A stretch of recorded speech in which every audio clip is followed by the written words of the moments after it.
آپ سے بہت دفعہ آف دی کیمرہ یہ بات ہوئی ہے، لیکن آج ہم اس مختلف اور دلچسپ موضوع پہ بات کریں گے، قرآن اور اس کو سمجھنے کے بارے میں۔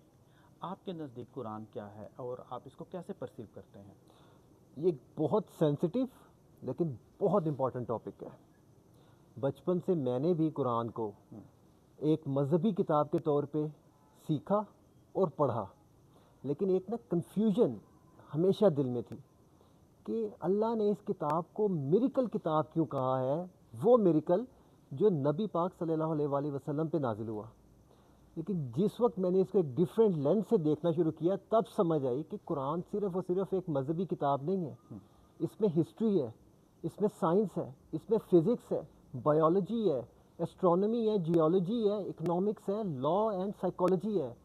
ان شارٹ دنیا کے تمام علم کسی نہ کسی طریقے سے قرآن کے ساتھ کنیکٹڈ ہے، and that is what makes it a miracle بک۔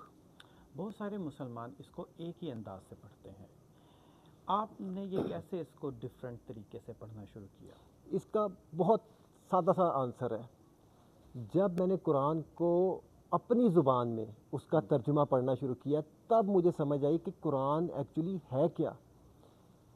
میرے ایک ٹیچر تھے، جب میں نے سی اے اسٹارٹ کیا، 16-17 سال پرانی بات ہے، میاں احمد فرحان صاحب، انہوں نے ہمیں کہا تھا کہ آپ لوگ قرآن کو سمجھو، اس کو جانو کہ اس کا مقصد کیا ہے۔ قرآن کا مقصد ثواب دینا نہیں ہے، قرآن کا مقصد ہدایت دینا ہے، گائیڈنس دینا ہے، انلائٹن کرنا ہے۔ ہدی للمتقین کا نام کا لفظ یوز ہوا ہے۔ ثواب اس کا ایک ایڈیشنل بینیفٹ ہے جو آپ کو ملتا ہے اگر آپ اس کو پڑھتے ہو۔ ہدایت آپ کو تبھی مل سکے گی جب آپ اس کو سمجھ سکو گے، اور سمجھ آپ تبھی سکو گے جب آپ اس کو اس زبان میں پڑھو گے جو آپ انڈرسٹینڈ کرتے ہو۔ دنیا کی کوئی اور کتاب مجھے بتا دیں ایسی ہو جو آپ پڑھتے تو ہو لیکن سمجھتے نہیں ہو، تو وائے قرآن؟ تو یہی لاسٹ کپل آف ایئر سے یہ چیز میرے دماغ میں آئی، اور جب میں نے قرآن کو پڑھنا شروع کیا اپنی اردو زبان میں اس کا ترجمہ، تب سمجھ آئی کہ یار قرآن میں واقعی ہدایت کس طرح اللہ نے دی ہے۔ اللہ نے تو قرآن کے اندر بھی یہ فرمایا ہے کہ میں نے اپنی آیتیں کھول کھول کے بیان کر دی ہیں تاکہ لوگ اس کو سمجھ سکیں، اس پہ غور و فکر کر سکیں۔ جی، قرآن تو بار بار غور و فکر کرنے کا دعویٰ کرتا ہے، لیکن ہم نے اس کو ایک ثواب کی کتاب ہی بنا دیا ہے۔ مجھے آپ یہ بتائیے گا کہ قرآن غور و فکر کی اہمیت قرآن میں کیا ہے، اور ہماری روزمرہ زندگی میں قرآن میں کو اگر ہم سائنس کے ساتھ ریلیٹ کریں تو وہ کیا ہے؟ قرآن کے اندر کم و بیش 6200 کے قریب آیات ہیں۔ اس میں سے 750 وہ آیات ہیں جس میں اللہ پاک اپنی وحدانیت کا ذکر کرتے ہیں، حقوق اللہ کا ذکر کرتے ہیں، اور تقریباً اتنی ہی آیات میں اللہ پاک غور و فکر کا، تحقیق کا، ریسرچ کا حکم کرتے ہیں۔ یہ کنٹیکسٹ بلڈنگ کے لیے ہے کہ جتنا ویٹیج انہوں نے حقوق اللہ کو دیا ہے، قرآن کے اندر اتنا ہی ویٹیج غور و فکر اور ریسرچ کو دیا گیا ہے۔ سائنس تو قرآن کے اندر کوٹ کوٹ کے جسے کہتے ہیں بھری ہے۔ میں آپ سے ایک ایگزامپل کے طور پہ ایک سوال کرتا ہوں، یہ جو زمین کی کشش ہے، گریوٹی، یہ کس نے ڈسکور کی؟ 16ویں صدی میں نیوٹن نے کی۔ بڑا مشہور ایک سیب گرنے جی کا بالکل۔ واقعہ ہے کہ جس میں سیب گرا تو اس کو پتا چلا کہ کوئی چیز اس کو پل کر رہی ہے زمین کی طرف۔ سورہ رحمان اگر آپ پڑھیں نا تو اس میں اللہ پاک ایک جگہ فرماتے ہیں، اے جن و انس، اگر تمہیں استطاعت ہو کہ زمین اور آسمان کی حدوں سے نکل جاؤ تو نکل جاؤ، مگر بہت زور کے سوا تم نکل سکنے کے ہی نہیں۔ اللہ پاک تو نہ صرف گریوٹی ایکسپلین کر رہے ہیں اس کے اندر، بلکہ یہ بھی بتا رہے ہیں کہ گریوٹی کو آپ نے اگر فیل کرنا ہے تو اس کا کیا طریقہ ہے، یو نیڈ فورس، اور تیسری چیز کہ آپ زمین کی حد سے نکل سکتے ہو۔ اس کے ساتھ بے تحاشا اور ایگزامپلز ہیں۔ ایک جگہ اللہ پاک فرماتے ہیں کہ میں نے سیڈز کو، جو بیج ہے، اس کو پھاڑ کے اس کے اندر سے نیا پلانٹ، نیا پودا اگاتا ہوں۔ آج سائنس اس کو سیڈ جرمینیشن کا نام دیتی ہے۔ آپ بایولوجی دیکھ لیں نا، جو ریپروڈکشن کا پورا پروسیس ہے، قرآن میں 4 سٹیجز بتائی گئی ہیں جو ریپروڈکشن کی، نطفے سے لے کے فائنل تک۔ آج سائنس بھی ان 4 سٹیجز پہ بلیو کرتی ہے، الائن ہے قرآن کے ساتھ، لیکن پہلے یہ نہیں تھا۔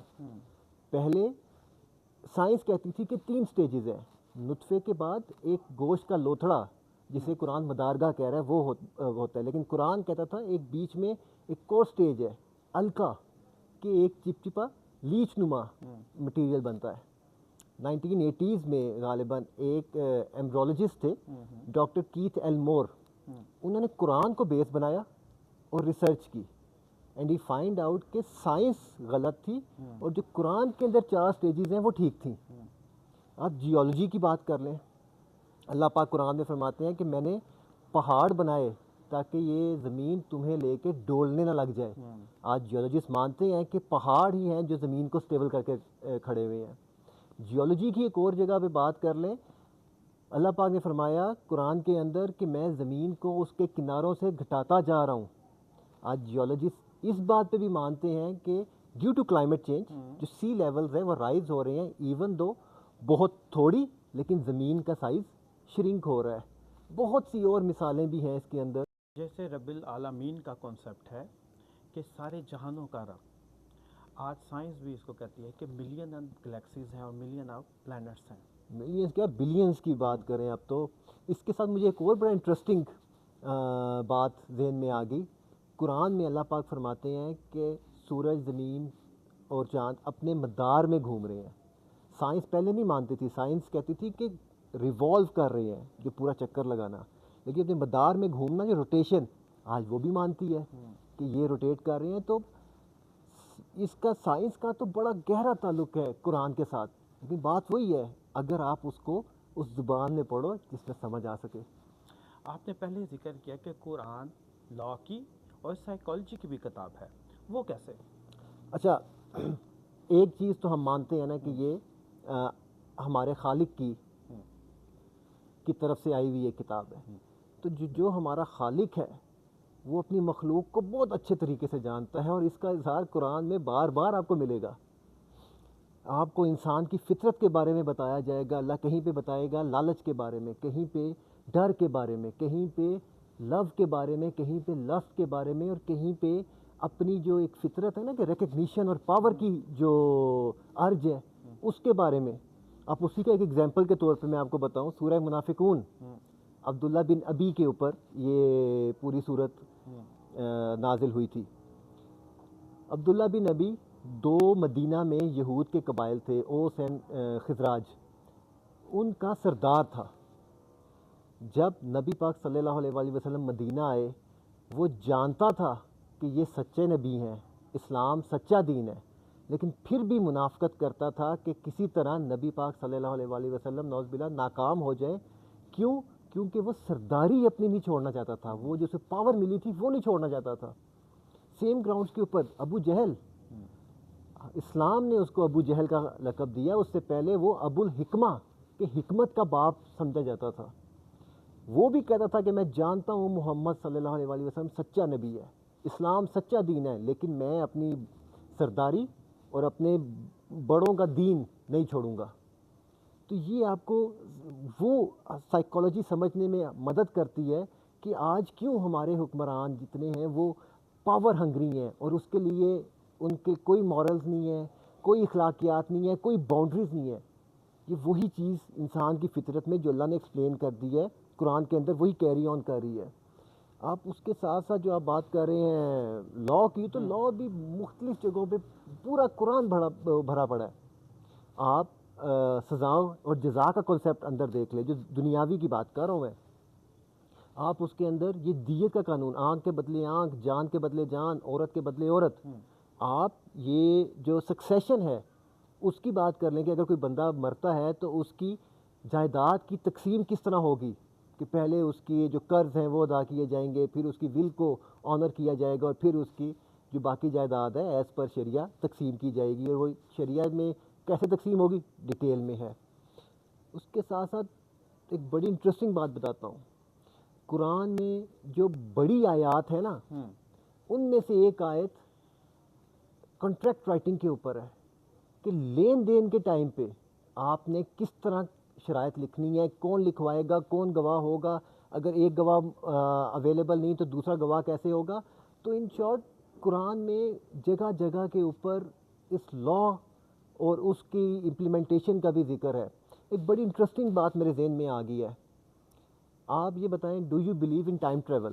جی بالکل، بالکل، جیسے کہ قرآن میں مینشن ہے حضرت سلیمان اور ملکہ بلقیس والا واقعہ کہ ان کا تخت کس طرح سے حضرت سلیمان کے دربار میں حاضر ہو گیا تھا۔ اس کے ساتھ ساتھ ہمارے نبی کا بھی ایک واقعہ ہے جی معراج کا، بالکل، بستر گرم تھا، ہم، کنڈی ہل رہی تھی، اور نبی پاک صلی اللہ علیہ وسلم عرش کا چکر لگا کے واپس آ گئے تھے۔ اس کے ساتھ ساتھ بہت سی اور بھی اس وقت قرآن کے اندر سائنسی مشاہدات ہیں جو آج کی سائنس ان کو پروو نہیں کر سکی یا اس لیول پہ نہیں پہنچ سکی۔ بینگ اے مسلم ہماری یہ کنوکشن ہے کہ جو قرآن میں ہے وہ ٹھیک ہے۔ ابھی تک قرآن بار بار ماڈرن سائنس کو اپڈیٹ کرتا آیا ہے، ان کو گائیڈ کرتا آیا ہے۔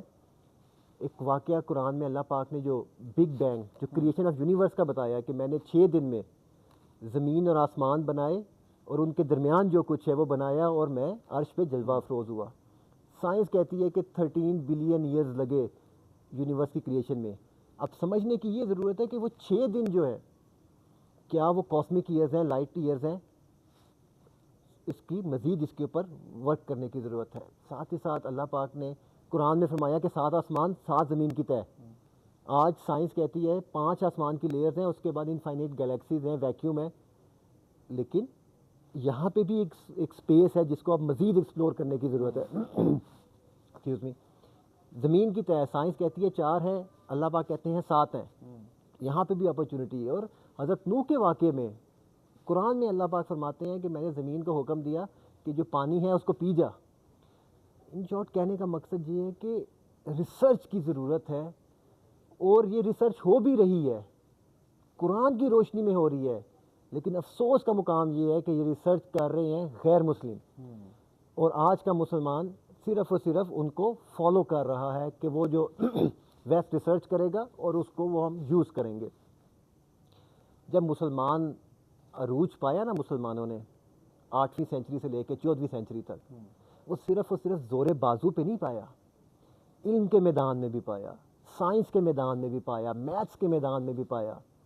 جو بڑے بڑے نام ہیں مسلمان سائنٹسٹ کے، البیرونی، ابن الحسم، ابن سینا، الجزاری، ایسے بے تحاشا، الخوارزمی، یہ بہت بڑے بڑے نام ہیں۔ They are the founders of chemistry, physics, astrology, astronomy, medicines. لیکن آج مسلمانوں کا حال دیکھ لیں کہ ویئر ڈو وی اسٹینڈ۔ تبھی اقبال نے اپنے جواب شکوہ میں ایک شعر کہا تھا، وہ زمانے میں معزز تھے مسلمان ہو کر، اور تم خوار ہوئے تارک قرآن ہو کر۔ آج بھی ضرورت ہمیں اس بات کی ہے کہ اپنے نصاب میں حکومت کو اور اپنے گھروں میں عام عوام کو خود انیشیٹو لینا چاہیے۔ قرآن کو ترجمے کے ساتھ پڑھیں، قرآن کو سمجھیں، اپنے مسلک، اپنے فقہ کو نہ چھوڑیں، اس کے حساب سے آپ اپنا ترجمہ پڑھیں۔ جب آپ ترجمہ پڑھیں گے آپ کو بہت سی باتیں خود سمجھ آئیں گی، اور جو بہت سی باتیں کنفیوز کریں گی اس کے بعد آپ اس کی تفسیر اور سنت کا مطالعہ کریں، آپ کو کمپلیٹ پکچر کلیئر ہو جائے گی، کریشن آف یونیورس کا مقصد سمجھ آ جائے گا۔ اشفاق احمد صاحب سے ایک بندے نے سوال کیا کہ مسلمان اور مومن میں کیا فرق ہے؟ اشفاق احمد صاحب کا جواب تھا، مسلمان اللہ کو مانتا ہے جبکہ مومن اللہ کی مانتا ہے۔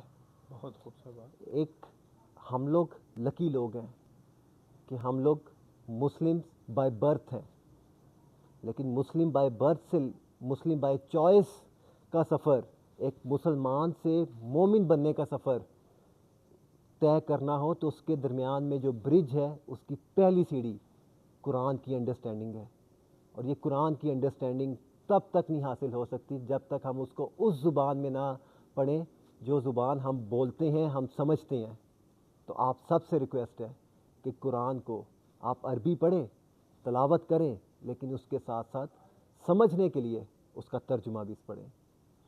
آپ کی ان خوبصورت باتوں کے ساتھ ہی جہاں پہ بہت سارے لوگ قرآن کو ثواب کے لیے یا ریچولیٹی کے طور پر لیتے ہیں اور اس کی گہری سوچ کو نہیں سمجھتے، ان کے لیے ضروری ہے کہ قرآن کی روح کو جاننا اور اس کے اصل مقصد کو پہچاننے کے لیے ہمیں قرآن کو اس زبان میں سمجھنا ہوگا جس زبان کو ہم جانتے ہیں۔